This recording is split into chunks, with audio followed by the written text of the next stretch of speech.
Tag লাগালেই তো আসলে tag হয়ে যাচ্ছি না।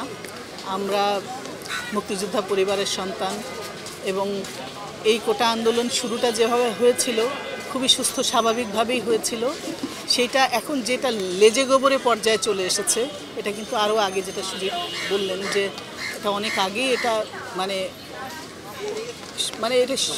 এটা কি বলবো, সুচিন্তিত সুদক্ষ মানুষ এটাকে কন্ট্রোল করে ফেলতে পারতো, এতগুলো প্রাণ যেত না। এই প্রাণগুলো আমরা কিভাবে ফিরে পাবো?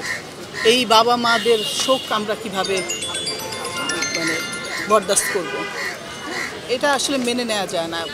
গণতান্ত্রিক দেশে এইরকমভাবে গুলি করে মেরে ফেলা এবং যত্রতত্র রক্তাক্ত করা, এটা মেনে নেওয়া যায় না। এবং সেজন্য এই কথাটুকু বললাম বলে আমি কারো ট্যাগের এতে হয়ে যাব, এটা ঠিক না। এটাও যারা করে তাদেরও এখন সচেতন হতে হবে, তাদেরও এটা করা উচিত না। সুস্থ স্বাভাবিক হোক এটাই তো চাইবো, কারণ আমরা আমাদের কাজকর্ম বন্ধ করে বসে আছি। আমরা একটা সংস্কৃতি চর্চা করি এবং আমাদের সংস্কৃতি চর্চার যেই জায়গাটা আনন্দ, সেই জায়গাটা তো আনন্দটা নাই। আমরা সব কিছু বন্ধ করে বসে আছি। সব কিছু সুস্থ স্বাভাবিক হোক, সেটাই চাই।